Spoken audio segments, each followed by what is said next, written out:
नमस्कार, जय जोहार। क्या आप भी गवर्नमेंट एग्जाम्स की तैयारी करना चाहते हैं? क्या आप भी मेमोरी टेक्निक्स और ट्रिक्स के जरिए बहुत ही कम समय में स्मार्ट स्टडी करना चाहते हैं? क्या आप चाहते हैं कि सीजी व्यापम टॉपर आपको पढ़ाए? तो डाउनलोड करिए योगेंद्र साहू क्लासेस ऐप। यहाँ 10 से अधिक गवर्नमेंट एग्जाम्स क्रैक करने वाले और सीजी व्यापम टॉप करने वाले योगेंद्र सर CGPSC और सीजी व्यापम के अंतर्गत होने वाले सभी एग्जाम्स की तैयारी कराएं। तो डाउनलोड करिए Yogendra Sahu classes app to be the best, learn from the best.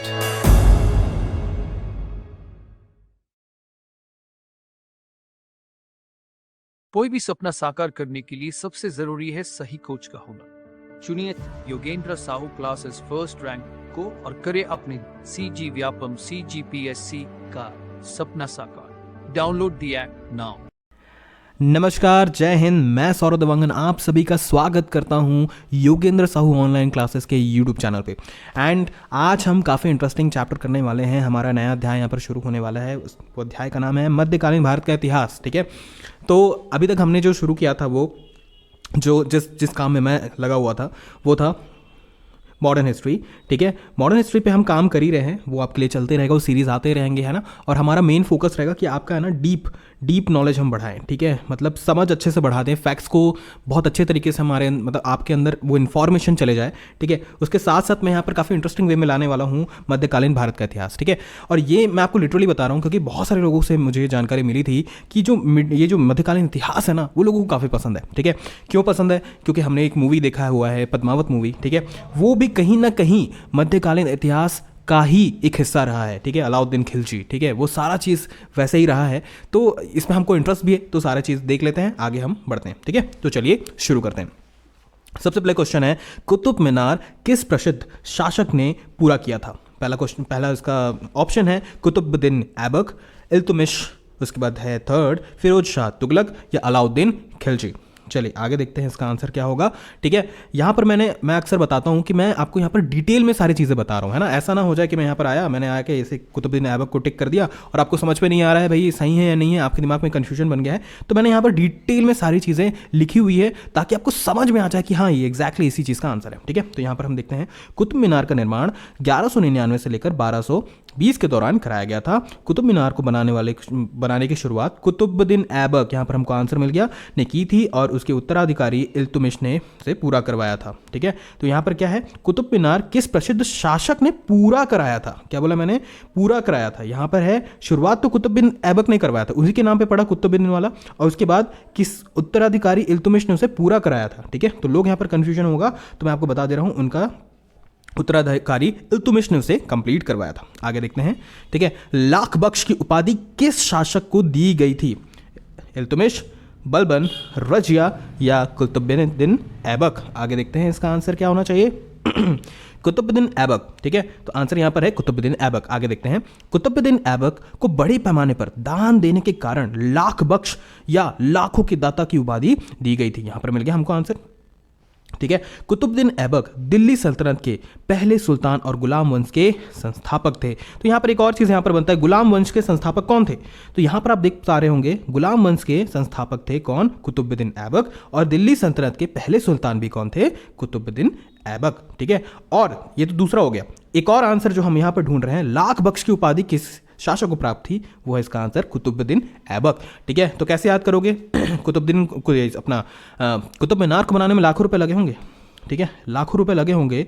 ठीक है, इसलिए लाख बख्श की उपाधि उसे दे देगी। ऐसा टाइप का याद कर लेना ताकि आपको याद हो जाए सारा चीज। ठीक है, लाख बख्श। ठीक है, अब देखते हैं निम्नलिखित में से वह दिल्ली का सुल्तान कौन था जिसकी मृत्यु पोलो खेलते हुई हुई थी? ये तो आपको याद होना चाहिए, लेकिन तभी चलो देख लेते हैं आगे। कुतुबुद्दीन ऐबक, अलाउद्दीन खिलजी, फिरोज शाह तुगलक या गियासुद्दीन तुगलक? आगे देखते हैं।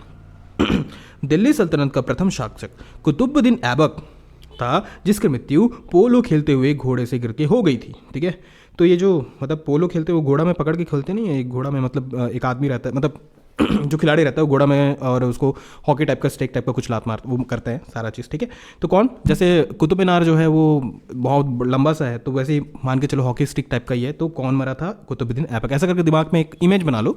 ठीक है, ताकि आपको याद होने में कोई दिक्कत ना हो। आगे देखते हैं, आज बहुत गले में खरखराहट है, चलो देखते हैं, कोई बात नहीं। उत्तरी भारत की प्रथम मुस्लिम महिला शासक कौन थी? ये तो काफ़ी इंटरेस्टिंग है। अब मुझे लगता है कि इसका आंसर आपको शायद 100% पता होगा, और एक गाना आपको सुना दूंगा, शायद आपको याद भी हो जाएगा। ठीक है, तो रजिया सुल्तान, मुमताज़, नूरजहां या इनमें से कोई नहीं। अब मुमताज़ मत बोल देना या नूरजहां मत बोल देना। ठीक है, चलो आगे देखते हैं। रजिया सुल्तान भारत की पहली और आखिरी महिला सुल्तान थी, और उन्होंने 1236 से 1240 के अंत तक दिल्ली के दरबार पर शासन किया। ऐसा करने वाली वो एकमात्र महिला, ठीक है, उसने सिंहासन पर कब्जा करने के लिए सभी बाधाओं को टाल दिया। ठीक है, जिसमें लिंग और उसके दास वंश का संघर्ष का काबू पाना शामिल था। दास वंश पर संघर्ष पाना भी क्या था, शामिल था। ठीक है, तो आपको रजिया सुल्तान कैसे याद होगा? ठीक है, याद है रजिया सुल्तान को मारा गया था, गुंडों के बीच में उसको मारा गया था। ठीक है, मतलब इनका क्या किया था, हत्या किया गया था। तो एक गाना आपने सुना नहीं होगा, मूवी तो याद नहीं आ रहा मैं, अल्लाह बचाए मेरी जान, ओ रजिया गुंडों में फंस गई, गुंडों में फंस गई थी रजिया। ठीक है, गा के भी सुना दे रहा हूँ यार। ठीक है, कोई बात नहीं, रजिया सुल्तान। ठीक है, आगे देखते हैं। मोहम्मद गौरी विजित प्रदेशों की देखभाल के लिए निम्नलिखित में से किस विश्वसनीय जनरल को छोड़कर गए थे? कौन? मोहम्मद गौरी। देखते हैं यहाँ पर, नसरुद्दीन शाह, ठीक है, नसरुद्दीन, अल्तमिश, कुतुबुद्दीन ऐबक, मलिक कफूर। कौन थे? चलो देखते हैं। मोहम्मद गौरी भारत में विजित साम्राज्य को अपने सेनापतियों को सौंप दिया और वो गजनी चले गए। गजनी, ठीक है, गजनी में आपने सुना होगा पृथ्वीराज चौहान का, मतलब उनको वहाँ पर गाड़ा भी गया था, वहाँ पर वो था, वो सारा चीज़ तो आपको पता ही होगा। बाद में गौरी ने गुलाम कुतुबुद्दीन ऐबक को गुलाम वंश की स्थापना की थी। तो यहाँ पर कौन है सेनापति, कौन था? कुतुबुद्दीन ऐबक। चलिए आगे बढ़ते हैं। रजिया सुल्तान किसकी बेटी थी? अल्तमिश, कुतुबुद्दीन ऐबक, नासिरुद्दीन की या बलवीन की? आगे देखते हैं। शमशुद्दीन इल्तुमिश की बेटी रजिया सुल्तान ने दिल्ली की गद्दी पर बैठकर 1236 लेकर 1240 तक सिर्फ 4 साल तक, ठीक है, ही राज किया। ठीक है, इनका ये 4 साल लिखा हुआ है, लेकिन मैं आपको याद दे रहा हूँ 365 ऐसा कुछ याद कर लेना। ठीक है, 3 साल 6 महीने 5 दिन। ठीक है, 3 साल 6 महीने 5 दिन। ठीक है, लेकिन वह इतिहास रच गई, वह देश की पहली महिला शासक थी। ठीक है, तो कौन थी? कौन था? अल्तमिश, इल्तुमिश लिखा हुआ है यहाँ पर, अल्तमिश वही है। ठीक है, चलो आगे बढ़ते हैं। ठीक है, एक मिनट, हाँ, दिल्ली के सुल्तान का पद संभालने से पहले बलबन किस सुल्तान का प्रधानमंत्री था? नसीरुद्दीन, कुतुबुद्दीन ऐबक, बरहाम शाह या आराम शाह? आगे देखते हैं। नसरुद्दीन महमद। ठीक है, तो यहाँ पर आंसर है, देखो नसरुद्दीन, ये यहाँ मिल गया, एक मिनट यार, ठीक है, नसरुद्दीन महमूद। ठीक है, तो ये नसरुद्दीन मिल गया हमको, आंसर पहला है। आगे देख लेते हैं। नसरुद्दीन महमूद ने गयाउद्दीन बलबन को अपना प्रधानमंत्री नियुक्त किया था। ठीक है, समझ में आ गया? तो इधर अपन टिक मार दिए हैं, अब इसके बाद आगे बढ़ते हैं। ठीक है, दिल्ली सल्तनत का राज्यकाल कब समाप्त हुआ? 1498 ईस्वी, 1526 ईस्वी, 1565 या 1600? आगे देखते हैं। 1526 में बाबर ने पानीपत की लड़ाई में, ठीक है, इब्राहिम लोदी को हराया और मार डाला। इब्राहिम लोदी की मृत्यु ने दिल्ली सल्तनत को समाप्त कर दिया और मुगल साम्राज्य को इसकी जगह दी। कौन? 1526। ठीक है, यहाँ पर दिया हुआ है 1500, एक मिनट यार, ये क्या मैसेज आ जा रहा है, 1 मिनट ना, 1526, ये मोबाइल का भी नाम लग रहा है। ठीक है, चलो कोई बात नहीं, 1526 मिल गया हमको। आगे देखते हैं। निम्नलिखित में से किसको शक्तिशाली सैन्य बलों के एक समूह चिहालगनी के विनाश का श्रेय दिया जाता है? बलबन को, कुतुबुद्दीन ऐबक, इल्तुमिश, रजिया सुल्तान? आगे देखते हैं। इल्तुमिश ने अपने गुलाम सरदारों का एक गुट बनाया था जिसे चालीसा दल कहा गया। शासक बनने के पूर्व बलबन भी इस गुट का सदस्य था तथा सुल्तानों और सरदारों के मध्य हुए संघर्ष को सक्रिय भाग लिया। वह भली भांति जानता था कि सुल्तान की प्रतिष्ठा और उसके वंश की सुरक्षा के लिए इस गुट का समाप्त करना आवश्यक है। इस उद्देश्य से सर्वप्रथम उसने अन्य तुर्कों की महत्वपूर्ण पद पर देकर 40 सरदारों के समकक्ष बनाया। ठीक है, आगे देखते हैं, कुछ और भी लिखा हुआ है। तत्पश्चात 40 गुट के सदस्यों को साधारण अपराधों के लिए कठोर दंड दिया। ठीक है, शेर खां और बलबन का चचेरा भाई था, वह 40 गुट का योग्य और प्रमुख सदस्य था तथा बलबन का सबसे शक्तिशाली विरोधी सरदार था। बलबन ने उसे विष देकर मारवा डाला क्योंकि बलबन उसकी योग्यता और महत्वाकांक्षाओं से भयभीत था। शेर खां की मृत्यु से 40 गुट की पूरी तरह से नष्ट हो गया। ठीक है, तो इसका आंसर होगा बलबन। ठीक है, ये बलबन इसका आंसर है। ठीक है, आगे बढ़ते हैं। ठीक है, चंगेज खान ने जलाउद्दीन का पीछा करते हुए किसके शासनकाल में भारत की सीमाओं पर आक्रमण किया था? ठीक है, इसको देखते हैं ऑप्शन, कुतुबुद्दीन ऐबक, इल्तुमिश, बलबन या नसरुद्दीन खुसरो। आगे देखते हैं, मंगोल आक्रमणकारी चंगेज खान ने ख्वारिज्म शाह के पुत्र जलाउद्दीन मंगलबर्नी का पीछा करते हुए इल्तुमिश के शासनकाल में, ठीक है, किसके? इल्तुमिश के शासनकाल में 1220 से लेकर 1200 ईस्वी में सिंध पर आक्रमण किया, परंतु इल्तुमिश द्वारा मंगलबर्नी की कोई सहायता न किए जाने और 1224 ईस्वी में मंगलबर्नी के वापस जाने से भारत का मंगोल आक्रमण भय टल गया। तो कौन था? इल्तुमिश। ठीक है, इल्तुमिश। ठीक है, आगे देखते हैं। ठीक है, दिल्ली के खिलजी सुल्तान थे, कौन थे? मंगोल, अफगान, तुर्क या एक जाट कबीला? क्या लगता है, जाट कबीला होगा? नहीं, आगे देखते हैं। खिलजी वंश के सामान्यतः तुर्कों का वह कबीला था, कौन? तुर्कों का वो कबीला, तुर्क तुर्क तुर्क, याद आ गया? तो यहाँ पर आंसर तो तुर्क होगा। चलो आगे भी देख लेते हैं। एक कबीला माना जाता था जो उत्तरी भारत पर मुसलमानों का विजय के बाद यहाँ आकर बस गया। जलाउद्दीन खिलजी ने खिलजी वंश की स्थापना की। किसने की थी? जलाउद्दीन खिलजी। अलाउद्दीन खिलजी तो अपन को याद ही होगा। ठीक है, अलाउद्दीन खिलजी के ऊपर तो मूवी बन चुका है, जो पद्मावत मूवी में हमने देखा था। तो उनके एक और नहीं थे मोटू मोटू से, ठीक है, जिनको चाकू गोप के मार देते हैं, ठीक है, कुछ करके मारते नहीं है। और वो उस टाइम का सीन याद नहीं होगा जब ये अपना मलिक कफूर आया था, उसी टाइम बोलता नहीं उनको कि क्या बोलना चाहिए, मेरे लिए क्या कर सकते हो, इन दोनों को मार दो। ठीक है, तो वो फिर उन दोनों को मार देता है, फिर उसको ही मार देते हैं, है ना? तो याद होगा जलाउद्दीन खिलजी वही था। ठीक है, आगे देखते हैं। जलाउद्दीन खिलजी ने गुलाम वंश के अंतिम सुल्तान की हत्या करके खिलजियों को दिल्ली का सुल्तान बनाया। तो क्या था, कौन थे ये? तुर्की थे। आगे देखते हैं।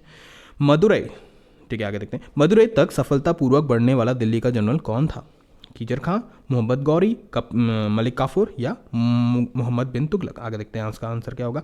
1309 से लेकर 1311 के बीच में मलिक काफूर ने दक्षिण भारत में 2 अभियानों का नेतृत्व किया था। पहला वारंग के खिलाफ और दूसरा द्वार समुद्र, बाबर और मुदेरा, बाबर लिखा नहीं, क्या लिखा यार, माबर और मुदेरा के खिलाफ था। ठीक है, तो कौन था इसका? वो मलिक काफूर। यही तो था ना वो, उसका क्या बोलना चाहिए, अपना अलाउद्दीन खिलजी का क्या बोलना चाहिए, अभी आप समझ लो। ठीक है, स्वयं को दूसरा सिकंदर सानी कहने वाला सुल्तान कौन था?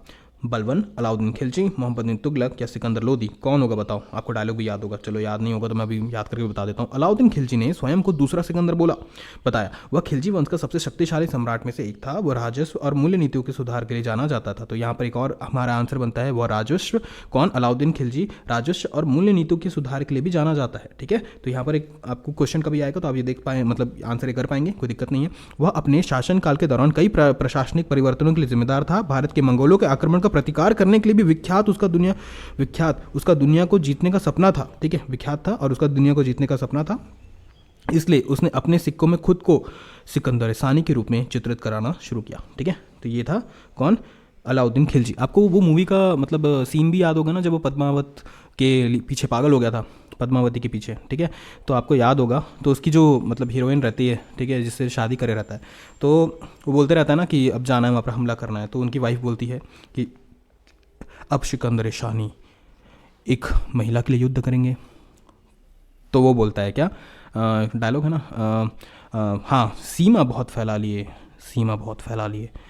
अब क्या बोलते हैं यार उसको, सीमा बहुत फैला लिए अब बाहें फैलाते हैं। ठीक है, हाँ, याद आया। ठीक है, तो ऐसा था उसका सीन, आपको याद होगा। ठीक है, किसके शासनकाल में सबसे अधिक मंगोलों के आक्रमण हुए? बलबन, अलाउद्दीन खिलजी, मोहम्मद बिन तुगलक या फिरोज तुगलक? ठीक है, तो आगे देखते हैं। मंगोलों ने भारत पर एक नहीं 6 बार आक्रमण किया, लेकिन खिलजी ने अपने सैन्य प्रतिभा से हर बार मंगोलों को पराजित किया। सल्तनत काल में सर्वाधिक मंगोल आक्रमण अलाउद्दीन खिलजी के टाइमिंग हुआ था। आपको याद है वो, मतलब सबसे पहले जो ये जो अलाउद्दीन खिलजी का वो नहीं था, चाचा हुआ करता था। ठीक है, कुछ नाम था, बोलते थे उनको, जो भी है, चाचा जी बोलते नहीं थे। तो जब वो बोलता है कि मैं उनको हरा के आऊँगा, मंगोलों को हराने के लिए काम मेरा, और एक सीन होता है जिसमें वो मतलब घोड़े में खड़े रहता है और दौड़ दौड़ के जाता है और एक मंगोल का मुंडी लेके आ जाता है। ठीक है, तो उसके बाद वो जीत जाता है, फिर उसको बहुत शाबाशी मिलता है, आपको याद होगा ये वाला, है ना? ठीक है, और एक डायलॉग भी है कि हर कीमती चीज़ के ऊपर अलाउद्दीन खिलजी का हक है। ठीक है, याद है? तो अलाउद्दीन खिलजी था जब मंगोल आक्रमण किए थे सबसे ज़्यादा। ठीक है, मोहम्मद बिन तुगलक निपुण था किस में? कला में, संगीत में, सुलेखन में या दर्शन में? मेरे हिसाब से दर्शन होना चाहिए। आगे देखते हैं। गुणवान व्यक्ति मोहम्मद बिन तुगलक कला प्रेमी और अनुभवी सेनापति था। वह अरबी भाषा एवं फारसी भाषा का विद्वान तथा खगोल शास्त्र, दर्शन आ गया, गणित, चिकित्सा, विज्ञान, तर्कशास्त्र आदि में पारंगत था। गुणवान था बहुत। अरे वाह, तो ये थे दर्शन में। ठीक है, चलिए आगे बढ़ते हैं। सुल्तान वंश का की विशालतम स्थायी सेना जिसका भुगतान सीधा राज द्वारा किया जाता था, बनाई थी किसने? इल्तुतमिश ने, अलाउद्दीन खिलजी ने, मोहम्मद बिन तुगलक ने या सिकंदर लोदी ने? आगे देखते हैं इसका क्या होना चाहिए। हाँ, इसका डिस्क्रिप्शन मैं डाल देता हूँ ना, 1 मिनट। ओके, तो आपके लिए डिस्क्रिप्शन लेने गया था मैं, सारा डिटेल्स लेने गया था। ठीक है, मैंने अभी टाइप किया, फिर से मैंने यहाँ पर डाल दिया है। अलाउद्दीन खिलजी ने अपने शासनकाल की में सेना को नगद वेतन देने और स्थायी सेना रखने के साथ ही घोड़ा दागने की और सेनाओं का हुलिया लिखने की प्रथा भी शुरू की। देखो, घोड़ा दागने वाला क्या है कि क्या है ना, वो लाते थे भर भर के। मतलब आज की डेट में हम जानते हैं घोड़ा क्या मतलब बोलना चाहिए 10,000 रुपये या उससे भी ज़्यादा से लेकर करोड़ों करोड़ों में घोड़े मिलते हैं। अब लाते तो थे, अब घोड़े इधर उधर हो जाते थे, मतलब कोई दूसरा उठा के ले जा रहा है, ये सारी चीज़ें हो रही थी। उनका दिमाग खराब हो गया, बोले भैया अब तो घोड़ों को दागना पड़ेगा। ठीक है, तो उसमें अपना कुछ वो याद करने के लिए कुछ करते थे होंगे, गरम करके दाग देते थे होंगे। ठीक है, घोड़ा वो करने का। ठीक है, साथ ही सैनिकों का हुलिया ऐसा हो सकता था। अब मैं ऐसा जस्ट आप लोगों को बोल रहा हूँ कि हो सकता है कोई पर्सन है वो आया। अब यहाँ पर तो देख रहे हैं ना अपन कि सेना को नगद वेतन दे रहा था, तो एक बार आया, 2 बार भी आ जा रहा होगा, 3 बार आ जा रहा होगा, दिख गया होगा ऐसा टाइप का। मैं आपको कॉमेडी टाइप का सीन कर रहा हूँ, क्रिएट कर रहा हूँ। तो अब बार भैया पैसा ज़्यादा जा रहा है, अब दिमाग खराब हो गया भैया, अब तो सैनिकों का भी हम लोग क्या करना पड़ेगा, होलिया लिखना के प्रथा भी हमको शुरू करनी पड़ेगी। तो ये सारी चीज़ें हुई थी। ठीक है, साथ ही इस प्रकार अलाउद्दीन दिल्ली का सल्तनत का प्रथम शासक था जिसने नगद भुगतान पर आधारित विशाल सेना का निर्माण किया था। ठीक है, तो आगे देखते हैं यहाँ पर कौन था? अलाउद्दीन खिलजी इसका आंसर है। ठीक है, आगे देखते हैं। दिल्ली के किस सुल्तान ने एक रोजगार विभाग, एक दान विभाग और एक परोपकारी चिकित्सालय की स्थापना की थी? कौन था वो? फिरोज शाह तुगलक, मोहम्मद तुगलक, अलाउद्दीन खिलजी या बलबन? आगे देखते हैं। ठीक है, फिरोज शाह तुगलक आंसर मिल गया हमको। ठीक है, इसके काल के प्रमुख कार्य दीवान खैरात, असहाय व गरीब की मदद करना। ठीक है, दीवान बदगान। ठीक है, दास विभाग, दारुल सफ़ा सरकारी अस्पताल की स्थापना। ठीक है, इसके अलावा इसने सर्वाधिक नहर व बगीचे लगवाए। अरे ये भी याद रखना। ठीक है, सर्वाधिक नहर लगाने वाला कौन था? फिरोज शाह तुगलक। ठीक है, और 24 कष्टकारी करों को समाप्त भी इन्होंने कर दिया था। ठीक है, 24 कष्टकारी करों को समाप्त करने वाला भी कौन? फिरोज शाह तुगलक। और ब्राह्मणों और पर जर्जिया कर लगाने वाला भी कौन? फिरोज शाह तुगलक। तो देखो, ये सारे पॉइंट्स याद रखे रहना आपके दिमाग में। मैं इसलिए आपको सारे डिटेल्स यहाँ पर लिख के समझा रहा हूँ, ताकि क्या है ना, एग्जाम में आप जाओ तो छपा रहे दिमाग में, कोई चीज़ आप छोड़ के ना हो। ठीक है, तो यहाँ पर दिल्ली के सुल्तान, मतलब किस सुल्तान ने रोजगार विभाग ये सारा चीज़ किया था? तो कौन था ये? फिरोज शाह तुगलक। ठीक है, फिरोज शाह तुगलक। ठीक है, एक और चीज़ मैं आपको बोल रहा हूँ। देखो, फिरोज शाह से आपको याद आ रहा है, फिरोज शाह मैदान था। ठीक है, आई थिंक आज वो अरुण जेटली स्टेडियम बन चुका है क्रिकेट का। ठीक है, तो वो पहले फिरोज शाह था। ठीक है, तो दिल्ली में था। ठीक है, तो दिल्ली में ही सारा चीज़ उसने करवाया था, ऐसा करके याद करना। तो फिरोज शाह क्या, एक मैं आपको क्या बोलना क्या चाह रहा हूँ, क्रिकेट का स्टेडियम बना हुआ है ना, तो वैसे टाइप का इन्होंने बहुत सारा चीज़ बनाया था। तो फिरोज शाह कोटला मैदान से फिरोज शाह याद कर लेना, ताकि दिमाग में आपके बैठे रहे। ठीक है, इब्न बतूता किसके शासनकाल में आया था? इल्तुतमिश, अलाउद्दीन खिलजी, मोहम्मद बिन तुगलक या बलबन? आगे देखते हैं। इब्न बतूता मोरक्को का एक यात्री था। वह मोहम्मद बिन तुगलक, ठीक है, 1337 लेकर 47 के शासनकाल के दौरान आया था। ठीक है, कौन? मोहम्मद बिन तुगलक। ठीक है, आगे देखते हैं। हाँ, ये आगे कुछ और भी है, नहीं क्वेश्चन है शायद। ठीक है, सन 1329 और 1330 के बीच में किसने तांबे के सिक्के के रूप में प्रमाण स्वरूप मुद्रा प्रचलित की थी?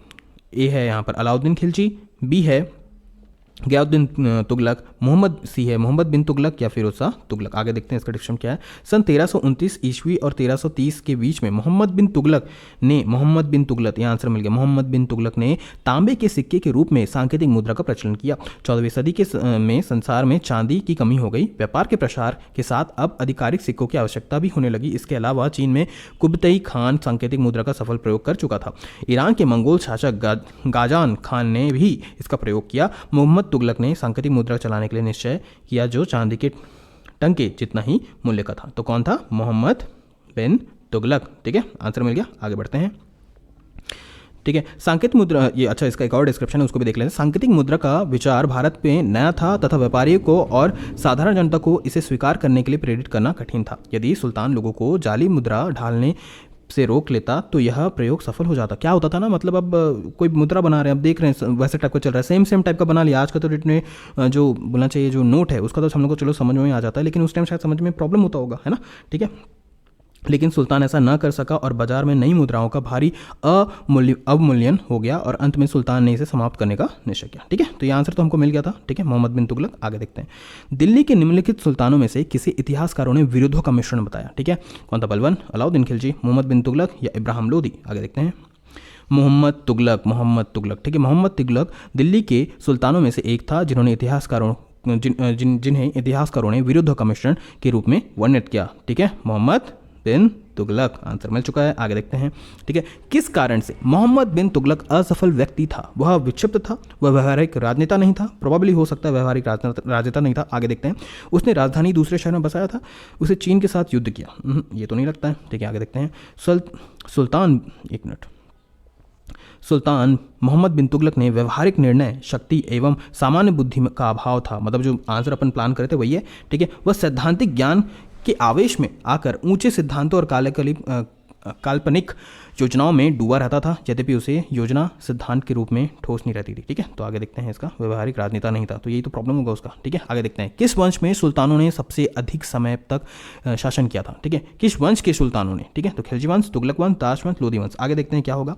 दिल्ली सल्तनत में 5 वंश थे। ठीक है, यहाँ काफ़ी फैक्ट्स हैं, याद रखना। गुलाम वंश था। ठीक है, उसके बाद है 84 वर्ष तक गुलाम वंश ने किया था, 30 वर्ष तक तुगलक वंश ने किया था, 94 वर्ष तक सैयद वंश ने किया था, 37 वर्ष तक लोदी वंश ने किया था और 75 वर्ष तक किसने किया? 75 वर्ष तक, है ना, ये इसने किया था, लोदी वंश ने किया था। ठीक है, और इन वंशों में सबसे अधिक समय तक शासन करने वाला तुगलक वंश और सबसे कम करने वाला कौन था? खिलजी वंश। ठीक है, कौन? हम लोग को यहाँ पर देखना अधिक कौन था? सबसे अधिक करने वाला कौन था? तुगलक वंश। ठीक है, तो हमारा आंसर है तुगलक वंश। और सबसे कम करने वाला कौन था? यहाँ पर लिखा हुआ है खिलजी वंश। ठीक है, तो सबसे कम पूछता तो खिलजी डालते। ठीक है, ओके, आगे देखते हैं। हाँ, आगे देखते हैं, लोदी वंश की स्थापना किसने की थी? इब्राहिम लोदी, सिकंदर लोदी, बहलोल लोदी या खिज्र खान? आगे देखते हैं, लोदी वंश। ठीक है, लोदी वंश दिल्ली सल्तनत का आखिरी वंश था। इसकी स्थापना बहलोल लोदी ने की थी। सैयद वंश के आखिरी शासक को हटाकर बहलोल लोदी ने 1451 में ईस्वी में लोदी वंश की स्थापना की थी। किसने की थी? बहलोल लोदी। बहला फुसला के कर लिया इन्होंने। ठीक है, बहलोल लोदी। ठीक है, निम्नलिखित में से किस शासक ने सिंचाई तथा लोक निर्माण कार्य पर पर्याप्त ध्यान दिया? ठीक है, आगे देखते हैं, मोहम्मद बिन तुगलक, अलाउद्दीन खिलजी, फिरोज तुगलक या सुद्दीन तुगलक? ठीक है, ये देखते हैं, फिरोज शाह तुगलक ने, किसने? फिरोज शाह। मैंने बताया था क्रिकेट का मैदान बनाने का नाम जो है, ठीक है, किनके नाम पे पड़ा था? फिरोज शाह कोटला मैदान है, तो वो बना हुआ ना क्रिकेट मैदान, तो बहुत सारा काम, ये सब सारा चीज़ किसने करवाया था? कराया था? फिरोज तुगलक ने। ठीक है, कृषि और सिंचाई के विकास के लिए कई महत्वपूर्ण कार्य किए, किसानों को प्रोत्साहित करने के लिए उन्हें आर्थिक सहायता दिया। ठीक है, किसने? फिरोज शाह तुगलक। ठीक है, चलिए अब थोड़ी सी ज्ञान की बातें भी कर लेते हैं। मुझे लगता है ये शायद आपके लिए इंपॉर्टेंट भी होगा। ठीक है, कई लोग अभी प्रिपरेशन कर रहे हैं, अच्छे से नहीं कर रहे हैं, जस्ट कूल माइंड में है ना, हो जाएगा इस तरीके का माइंडसेट है। एंड उनको लग रहा है शायद कि आने वाले टाइम में 1-2 महीने में और टाइम रहेगा, ये सारा आरक्षण वाला सारा प्रॉब्लम जो है वो सॉर्ट होते रहेगा और सारा चीज़ हो जाएगा। लेकिन मैं आपको बता दूँ, ठीक है, अगर आप इसी एटीट्यूड पर रहोगे तो शायद हो सकता है कि आपसे कोई आगे निकल जाए। 100% इस बात की मैं गारंटी दे रहा हूँ। तो आपको आज से एटीट्यूड ये रखना है। और यहाँ तक कि एक चीज़ और भी आप दिमाग में रख लो, कई लोगों को लगता है कंपटीशन बहुत हाई है। कंपटीशन मैं आपको बोल रहा हूँ, कंपटीशन नहीं है। चलो, क्या बोला मैंने? कंपटीशन नहीं है। तो किससे है कंपटीशन आपका खुद से है। यू वर्सेस यू, और कोई नहीं है यार कंपटीशन। मैं आपको फिर से बोल रहा हूँ, यू वर्सेस यू में ही हो आप। ठीक है, आप सुबह जल्दी नहीं उठ पा रहे हो, आप सुबह उठ के, ठीक है, अलार्म को ऑफ कर रहे हो, बार बार स्नूज़ कर रहे हो। ठीक है, और आप जब उठना था, मान लो आपको 5 बजे उठना था तो आप 7 बजे उठ रहे हो, 5 बजे उठना था तो आप 8 बजे उठ रहे हो। ठीक है, और आपको लग रहा है यार कल से मैं जल्दी उठूंगा, यही मूड आपका चल रहा है। दिन भर में आप पढ़ाई नहीं कर रहे हो, दिन भर का आप प्लान कर रहे हो कि 6 घंटे से 8 घंटे पढ़ाई करूँगा, इधर उधर काम पे चले जा रहे हो, कुछ में हो जा रहा है, या मोबाइल चलाने में व्यस्त हो, और आप दिन में बस 2 घंटे पढ़ रहे हो, 3 घंटे पढ़ रहे हो। ये इनफ नहीं होगा। मैं आपको फिर से बोल रहा हूँ, आपकी लड़ाई किसी और से नहीं है, आपका कंपटीशन कोई और नहीं है। आप इस बात को समझ जाओ, आपका कंपटीशन आप खुद हो। You versus you. अगर आप उस टाइम निकाल रहे हो, नेटफ्लिक्स देख रहे हो या अमेजॉन प्राइम देख रहे हो उस टाइम, है ना, आप समझो अमेजॉन प्राइम आप देख रहे हो, आपको लग रहा है आज एक सीरीज़ कंप्लीट कर लेता हूँ, उससे अच्छा आज क्यों ना एक इतिहास का ही पूरा एक सीरीज़ का जो बोलना चाहिए योगेंद्र साहू ऑनलाइन क्लासेस को जब आप ऐप डाउनलोड करोगे और जब कोर्स ले लोगे तो पूरा आपका सीरीज़ है, आप उसको बढ़िया देखो और आप उस सीरीज़ को कंप्लीट कर लो। आज मज़े को कम कर दो और इसमें मज़े लेना शुरू कर दो। मतलब इसमें आपको लगना चाहिए यार इसमें मज़ा आ रहा है, और इसमें रिवाइज ज़्यादा से ज़्यादा करो। मैं आपको बता रहा हूँ, आने वाले टाइम में जब आपका जॉब लग जाएगा ना, और जो खुशी होगी आपके चेहरे पे और आपके माँ बाप की खुशी में, आपको उस टाइम रियलाइज़ होगा यार अच्छा हुआ था मैंने उस दिन खुद से लड़ाई की, और जब मेरा मन नहीं कर रहा था, ठीक है, जब मेरा मन नहीं कर रहा था उसी टाइम मैंने वो काम को किया, ठीक है। क्योंकि सफल लोग वही काम करते हैं, सफल लोग वही काम करते हैं जो असफल लोग जो होते हैं वो करने से डरते हैं या पीछे हटते हैं। फिर से डायलॉग मार दूं, सफल लोग वही काम करते हैं, ठीक है, जो असफल लोग करने से पीछे हटते हैं। तो बस याद करना इस टाइम, अरे इस टाइम मेरा मोबाइल चलाने का मन कर रहा है, नहीं चलाऊंगा, पढ़ लेता हूँ इस टाइम पे, ठीक है। इस टाइम पे मेरा घूमने का मन कर रहा है, नहीं, एक काम करता हूँ, पढ़ लेता हूँ, ठीक है। पागल टाइप का पढ़ लो यार कुछ दिन, क्या दिक्कत है, उसके बाद तो फिर आने वाले टाइम में जॉब लगेगा, फिर बिंदास अपनी लाइफ जीना, क्या दिक्कत है, ठीक है। चलो शुरू करते हैं फिर से। आगरा नगर की स्थापना निम्नलिखित में से किसके द्वारा की गई थी? फिरोज तुगलक, ठीक है, मोहम्मद बिन तुगलक, अलाउद्दीन खिलजी या सिकंदर लोदी। आगे देखते हैं। आमतौर पर यह स्वीकार किया जाता है कि आगरा, ठीक है, महाभारत के समय में क्या है कि एक प्राचीन शहर था, ठीक है। फिर भी दिल्ली सल्तनत के मुस्लिम शासक सिकंदर लोदी ने 1504 में आगरा की स्थापना की, ठीक है। किसने? सिकंदर लोदी ने, ठीक है। आगे देखते हैं, लोदी वंश का अंतिम शासक कौन था? बहलोल लोदी, इब्राहिम लोदी, दौलत खान लोदी या सिकंदर लोदी। आगे देखते हैं, लोदी वंश का अंतिम शासक, आखिरी शासक इब्राहिम लोदी था। कौन था? इब्राहिम लोदी, ठीक है। उत्तर भारत का एकीकरण का काम और भी आगे बढ़ाने के लिए व्यग्र था, ठीक है। कौन? इब्राहिम लोदी। ढूंढो कहाँ पर इब्राहिम लोदी, ये सेकंड नंबर का आंसर है, बी, इब्राहिम लोदी। आगे देखते हैं, बहमनी राज्य की स्थापना निम्नलिखित में से किसके द्वारा की गई थी? ठीक है, अब देखते हैं इसका। अहमद शाह, बहमनी राज्य की बात करें, अहमद शाह, अलाउद्दीन हसन, ठीक है, महमूद गवान या फिरोज शाह बहमनी, ठीक है। आगे देखते हैं, बहमनी सल्तनत, ठीक है, 1347 लेकर 1518 दक्कन का एक इस्लामी राज्य था। इसकी स्थापना 3 अगस्त, ठीक है, ये होता है एक, ये होता है आई थिंक 3 है कि 6, और जो भी है छोड़ो, हाँ 6 होना चाहिए प्रोबेबली, ठीक है, 6 ऐसा होता है क्या, एकदम हिंदी वाला याद नहीं आ रहा है, जो भी है 3 अगस्त ऐसा टाइप का। एक तुर्क अफगान सूबेदार था, सूबेराम अलाउद्दीन बहमान शाह था। कौन? अलाउद्दीन बहमन शाह, ठीक है, अलाउद्दीन बहमन कहाँ गया यार, ओ एक मिनट ना, हाँ अलाउद्दीन बहमन शाह था। तो ये आंसर है सेकंड नंबर का, अलाउद्दीन हसन, ठीक है, वो इधर उधर हो जाता है कई बार, कोई बात नहीं, ठीक है। आगे देखते हैं, निम्नलिखित बहुमनी शासकों में से बीजापुर में प्रसिद्ध गोल गुंबज का निर्माण किसने किया था? मोहम्मद आदिल शाह, महमूद गवान, यूसुफ आदिल शाह, इस्माइल आदिल शाह। देखते हैं आगे। गोल गुंबज का निर्माण मोहम्मद आदिल शाह ने किया था। यह बीजापुर कर्नाटक में स्थित है और इसका निर्माण 1626 में शुरू हुआ था और वर्ष 1656 में पूरा हुआ था। कौन था? मोहम्मद आदिल शाह ने ही गोल गुंबज बनाया था। चलिए आगे देखते हैं, निम्नलिखित में से वह स्थान कौन सा है जहां पर विश्व का सबसे बड़ा गोल गुंबज स्थित है? क्या है? दामिश्क, इस्तांबुल, काहिरा, बीजापुर। क्या लगता है आपको? ठीक है, गोल गुंबज या गोल गुंबद फारसी 55, ठीक है, बीजापुर के सुल्तान मोहम्मद आदिल शाह का मकबरा है, ठीक है, और बीजापुर कर्नाटक में स्थित है। कहाँ पर? बीजापुर कर्नाटक में स्थित है। इसको फारसी वास्तुनकार दाबिल के याकूत ने 1600, हाँ ये है 6 ऐसा होता है, 6 ऐसा होता है, 3 ऐसा होता है, ठीक है, ने ईस्वी में निर्माण करवाया था। ठीक है, तो क्या है, निम्नलिखित में से वह स्थान कौन सा है जहां पर विश्व का सबसे बड़ा गुंबद गोल ये स्थित है? तो ये कहाँ है? ये बीजापुर में स्थित है। ठीक है, बहमनी राजाओं की राजधानी कौन सी थी? गुलबर्ग, बीजापुर, बेलगांव या रायचूर। आगे देखते हैं, बहमनी की राजधानी 1347 और 1425 के बीच में अहमद शान बाद गुलबर्ग थी और बाद में मुहम्मदाबाद बिदर हो गई। तो एहसान बाद कहाँ है? एहसानबाद, गुलबर्ग कहाँ है? देखो गुलबर्गा, ये मिल गया, ये हमारा आंसर है। ठीक है, तो ये सारे क्वेश्चंस था, आपको सारा चीज़ करना है। देखिए अब मैं आपको बता दे रहा हूँ कि हम लोग ये सीरीज़ है ना लाते रहेंगे आने वाले टाइम में, आपको कोई टेंशन लेने की जरूरत नहीं है। ठीक है, हमारे पास MCQs का सीरीज़ बने रहेगा। ठीक है, अगर आप प्रिपरेशन कर रहे हैं CGPSC का, तो मैं आपको बहुत इंपॉर्टेंट चीज़ बता रहा हूँ, ध्यान से सुनिएगा। ठीक है, तो CGPSC का प्रिपरेशन करें, CGP आपको 100% ये सारा चीज़ काम आएगा। ठीक है, पहला चीज़। ठीक है, तो आपको क्या करना है, सबसे पहले तो इस चीज़ को याद रखिएगा कि अगर आप इस चैनल पर नए हैं तो इस चैनल को सब्सक्राइब ज़रूर कीजिएगा। ठीक है, सब्सक्राइब ज़रूर कीजिएगा इस चैनल को, ये बहुत ज़्यादा इंपॉर्टेंट है। सबसे पहले तो सब्सक्राइब ज़रूर कीजिएगा। सब्सक्राइब करने के बाद आपको ये वीडियो कैसा लगा कमेंट करके ज़रूर बताइएगा, साथ साथ में लाइक भी ज़रूर कीजिएगा, ठीक है। एंड आने वाले टाइम में हम बहुत सारे ऐसे सीरीज़ लाएंगे, ठीक है। तो आप हर दिन कम से कम रेडी रहिएगा कि ऐसे सीरीज़ के लिए आप वेट करें और अपनी पढ़ाई बहुत अच्छे से करिए, अभी बहुत ज़्यादा इंपॉर्टेंट है। और साथ साथ में, ठीक है, if you are preparing for CG Vyapam, ठीक है, CG व्यापम का प्रिपरेशन कर रहे हैं या CGPSC का प्रिपरेशन कर रहे हैं, मेरा एडवाइस मैं आपको बता दे रहा हूँ, आपके लिए सबसे बेस्ट एडवाइस होगा, घर बैठे बैठे, मैं आपको फिर से बोल रहा हूँ, घर बैठे बैठे, ठीक है, आप योगेंद्र साहू ऑनलाइन क्लासेस के एप्लीकेशन से ये सारा चीज़ कर सकते हैं, ठीक है। योगेंद्र साहू ऑनलाइन क्लासेस के एप्लीकेशन से, और मैं आपको बता दूं वहाँ पर full CG Vyapam course available है। आप कोई भी CG व्यापम रिलेटेड कोई भी एग्जाम होगा ना, वो आप निकाल सकते हैं बाय दिस, ठीक है। और मैं आपको बता दे रहा हूँ, सर्किट बताने का टेक्निक, टीचिंग का टेक्निक इतना क्लासी है, इतना क्लासी है, आपको लगेगा ही नहीं कि आप पढ़ाई कर रहे हो, आपको लगेगा आप मस्ती कर रहे हो, मस्ती मस्ती में पढ़ाई हो जाएगा आपका, ठीक है। और दूसरा सबसे इंपॉर्टेंट चीज़ होता है कि कहाँ से पढ़ाई करें, कैसे पढ़ाई करें। तो मैं अक्सर बोलता हूँ अपने वीडियोस में, नोट्स और सर के बनाए हुए नोट्स से बहुत इंपॉर्टेंट है पढ़ाई करना, क्योंकि मैं इस बात को भी बोलता हूँ कि 16-17 एग्जाम सर ने निकाले हैं, ठीक है, जिसमें से 1 से 2 बार 3 बार सर ने टॉप भी किया है। अब अगर टॉप किया उन्होंने तो वो नॉलेज होगा ना, जैसे मैं अक्सर हम अक्सर बोलते हैं, इस बात को बोलते हैं कि बुक पढ़ना क्यों इंपॉर्टेंट है।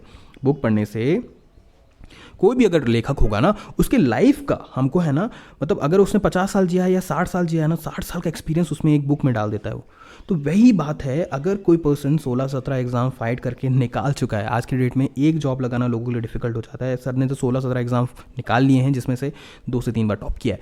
अब अगर वो अपना नोट्स बनाए हुए हैं, और ऐसा तो नहीं बोला जा रहा है कि नोट्स आपको पैसे में मिलेगा, नोट्स तो फ्री में अवेलेबल है, तो नोट्स आप तो सबसे पहले तो डाउनलोड कर लो, ठीक है, प्रिंट आउट कर लो, प्रिंट आउट करके पढ़ना शुरू कर दो। और इसके लिए आप बेस्ट स्टडी चाहते हो, सिर्फ नोट से नहीं होगा, नोट से आपका 10-20% काम होएगा। आपको अगर परफेक्ट स्टडी करना है तो योगेंद्र साहू ऑनलाइन क्लास के एप्लीकेशन में जाके फुल CG व्यापम कोर्स ले लो।